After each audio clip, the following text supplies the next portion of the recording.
Good morning everyone. Kamusta po kayo mga kababayan? Pag-usapan po natin ngayon ito pong paglisan ng mga volunteers ni Isko Moreno patungo sa kampo ni Leni Robredo. So, yan po yung ating unang pag-usapan. At ang pangalawa ay ito pong suporta ng INC o Iglesia ni Cristo. Kung sino kaya ang posibleng suportahan nito na kandidato sa pagkapangulo sa darating na halalan. So yan po yung ating pag-usapan. At bago po tayo tutuloy ay mangyaring mag-subscribe po muna kayo sa ating YouTube channel, Money TV Komentaryo. Yan po yung ating YouTube channel. Mangyaring i-like na lang po at pakishare sa inyong mga kaibigan. At pindutin na rin po ninyo yung notification bell para tuloy-tuloy po yung updates ng ating mga bagong video. At bago po tayo magpatuloy, ay pakinggan muna natin itong ating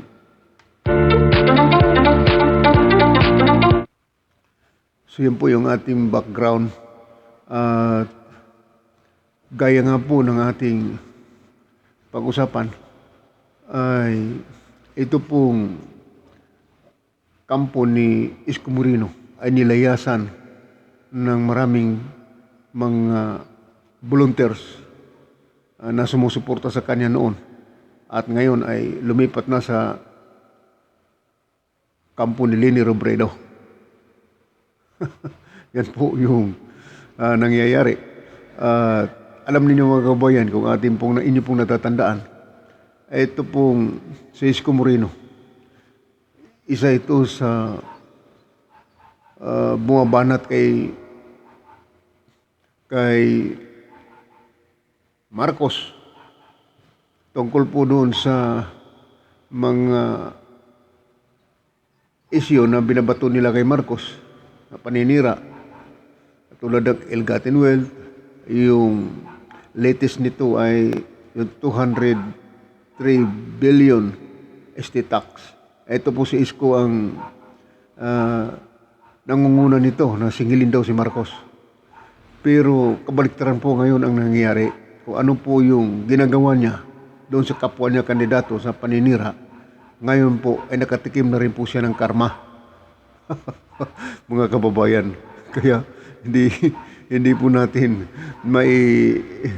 mailihim itong balitang ito sapagkat yan po ay nagaganap talaga na binabato niya si Marcos ng below the belt. Ay nakita ninyo na sa kabila ng pag-atake nila hindi lamang si Isko, pati ito si Pacquiao, Leni ay nakarma si Isko Moreno. Ito pang pinakabago nitong nangyari noong pong joint press con dyan sa Manila Peninsula Hotel ay si Isko mismo ang nanawagan na mag-step down o umatras na si Leni sa kanyang kandidatura sapagkat wala daw po pakinabang ito. Ay ngayon po ay ang mga tao mismo ni Isko Moreno ay hindi pala gusto yung panawagan ni Isko Moreno sa kay Leni. Kaya nagagalit itong mga taong ito at pumunta tuloy doon sa kampo ni Leni Robredo. At isa pa, ito palang statement ni Isko Moreno tungkol sa paghiling niya sa pag-withdraw ni Leni Robredo sa kanyang kandidatura ay hindi po pala ito nakaprogram doon sa kanilang kampo, kundi sariling statement pala ito ni Isko Moreno. Kaya po mga kababayan ay ito ngayon ay masalimuot sapagkat nanawagan na si Isko, kampo ni Isko, natigilan na yung mga defection doon sa kanyang mga volunteers papunta doon sa kampo ni Leni Robredo. Kaya mga kababayan uh, uh, mapapatawa ka talaga dito sa nangyayaring ito. Kasi alam ninyo, itong si Lini, bagamat nag-react siya dito, pero sobra-sobra. At tawang-tawa ngayon si Lini doon sa nangyari kay Isko. Kaya doon sa pangyari ng joint press con dyan sa Manila Peninsula Hotel, ay wala mo naman po talagang na napag-usapan sila. Kundi iyon ay lumalabas na tinitira lamang nila si Isko Moreno. Si BP Lini. Yun po ang nangyayari ngayon. So ito po yung reports ng news, mga kababayan. Ito po, papakita ko sa inyo. Ayan. So, basahin natin ang bagya ito sapagkat malaga ito na malalaman ninyo. Action Demokratiko, press release. Ito po. Action calls for a stop and rehash of depictions. Ayan po. The Action Demokratiko on Thursday took exception to the press statement issued by several resigned party members who made it appear that they are newly resigned from Action, and the reason was their being torn off by the Easter Sunday press conference attended by Party President and Manila Mayor Isko Moreno Dumaguso. So, yun po. Party Chairman Ernest Ramel pointed out that former Action Executive Director Erdi De Los Santos resigned from the party list party last April 2, and he even announced through his social media account that he will be campaigning for Vice President Leni Robredo. So yun po yung nangyayari, mga kababayan. Talagang nag-resign. Ito pong si party chairman, ito pong si Erdi De Los Santos. Yun po yung tinutukoy dito. No? Iniwanan na si Isko.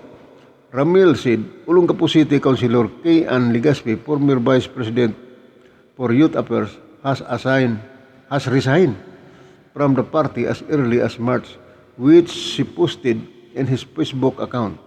So, nag-resign din po itong si Olongapo City Councilor K. Ann Legaspi.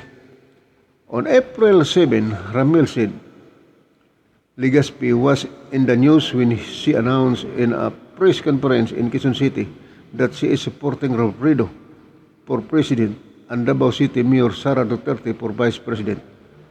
Ayun po, mga kababayan, ang nangyayari. Kaya nakakagimbal ito sa kampo ni Isko, mga kababayan. Kaya mismo doon sa press conference, join press conference doon sa Manila Peninsula Hotel, ay doon din in-announce ang pag-resign nitong si Ann Legaspi at sumuporta doon kay Robredo at Davao City Mayor Sara Duterte. The Easter Sunday press conference at the Manila Peninsula Hotel was on April 17, 10 days after Legaspi openly supported BP Robredo and Mayor Sara. So yun po yung tinatawag na Rosa. Robredo, Sara. Mga kababayan. Pero hindi naman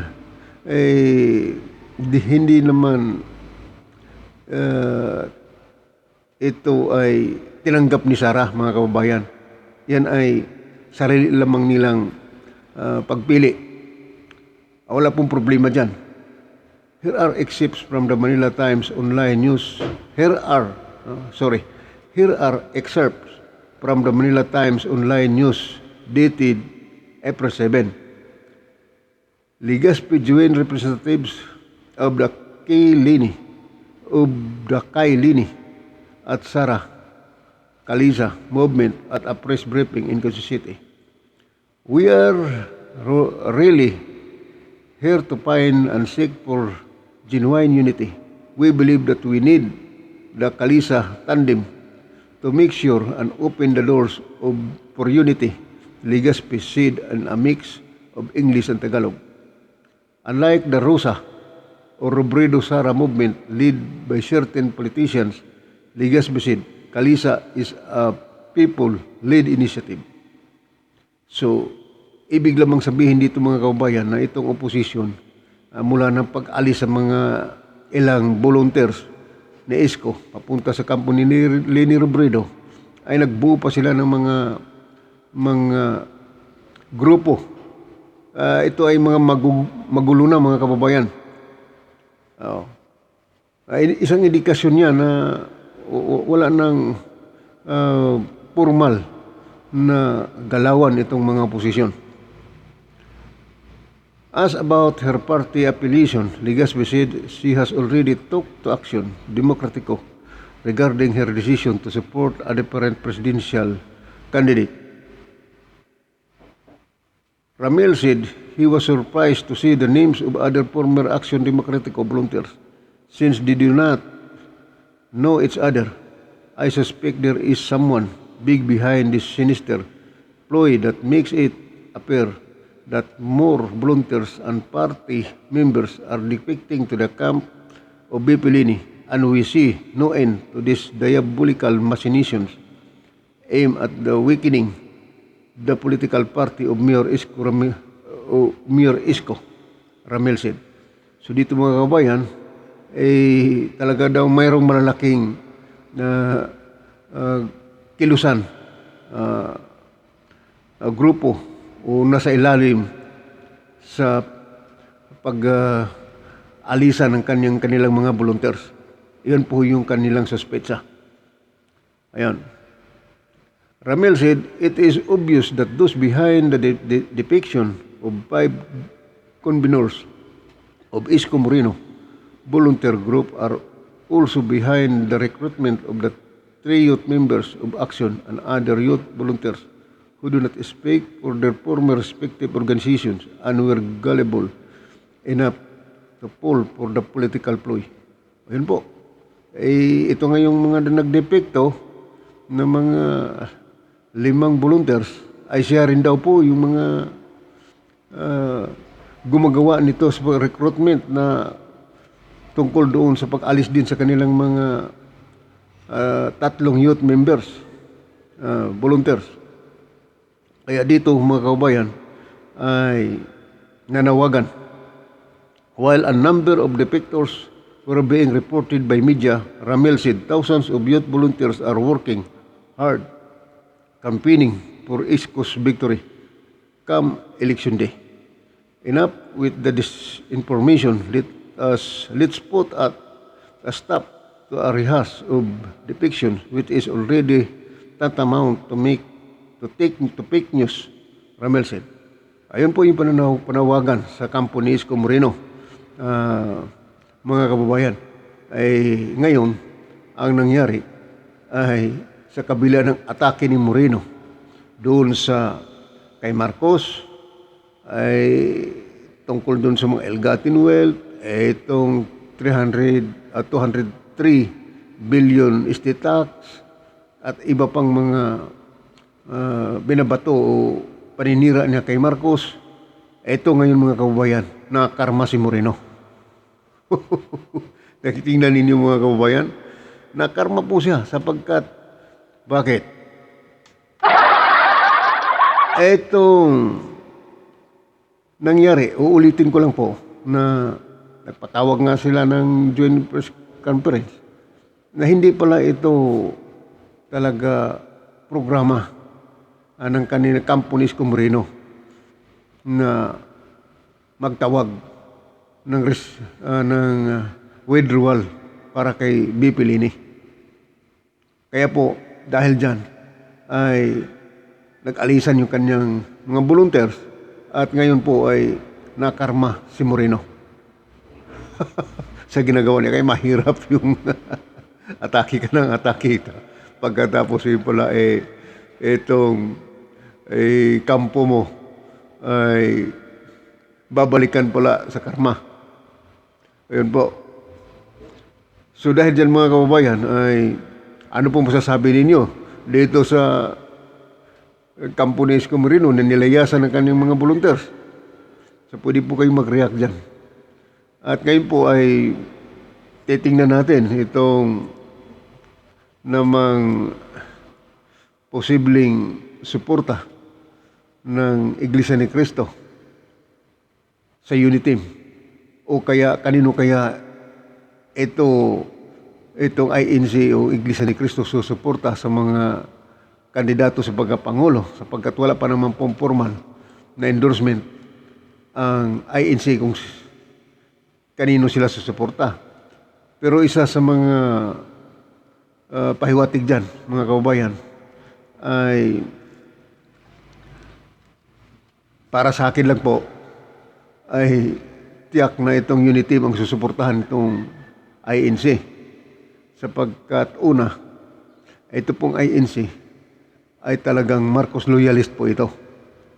At noon pa sa panahon ni Ferdinand Edralin Marcos Sr., ay ito po yung pangunahing relihiyon na sumusuporta. Hindi po nagkahiwalay ito. Pero tatandaan natin, mga kababayan, wala pa pong endorsement sa ngayon ang INC. Pero ating makikita, mga kababayan, na itong grupo ng mga kandidato sa pagkapangulo at Vice President ay dumadalaw na po doon sa INC Church. Una dito, ito si Leni Robredo, mga kababayan, ay humingi na rin po ito ng basbas doon. Etong si Manny Pacquiao ay humingi na rin po ito ng basbas doon. Dumalaw na ito doon. Ito si BBM ay dumalaw na rin po ito doon. At itong si Inday Sara, Vice President, ay dumalaw na rin po doon. Itong si Senate President Tito Soto ay dumalaw na rin po ito doon. At itong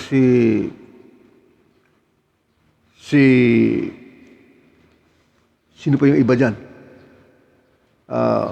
Basta yung Vice President at yung mga kandidato sa pagkapangulo ay nakadalaw na po dyan. Humingi na po ng basbas.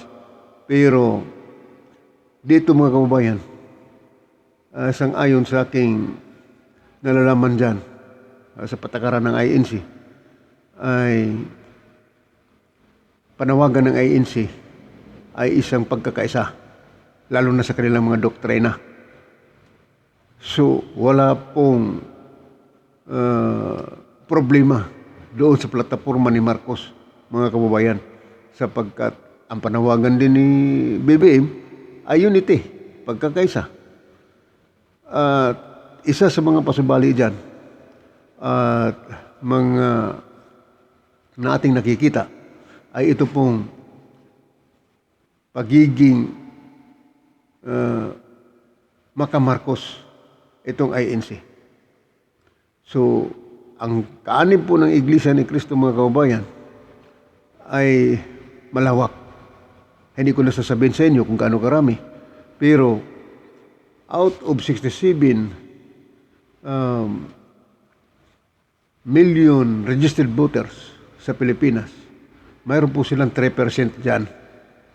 So yung 3% na nasa Iglesia ni Cristo ay pagka inendurso si Marcos niyan ay malaking bagay po yan. Malaking bagay po yan. Milyon-milyon din po ang boto dyan. Kahit saan sulok dito sa bansa natin ng Pilipinas. Ayan po yung nakikita natin na posibleng si Marcos ang pipiliin yan. Una, ay nakita si Marcos na pangunahin sa survey. Leading sa lahat ng survey. At siyempre, hindi naman susuporta ang isang grupo doon sa isang kandidato na kulilat. At inuulit ko po, ang INC ay isang relihiyon na makamarcos. sapagkat nakita ninyo nung nakaraang 2016 Vice Presidential Election, si Bongbong Marcos ay sinuportahan ng INC. Gaano pa kaya ngayon sa mataas sa pagkapangulo ay siyempre si Marcos pa rin ang susuportahan niyan, mga kababayan.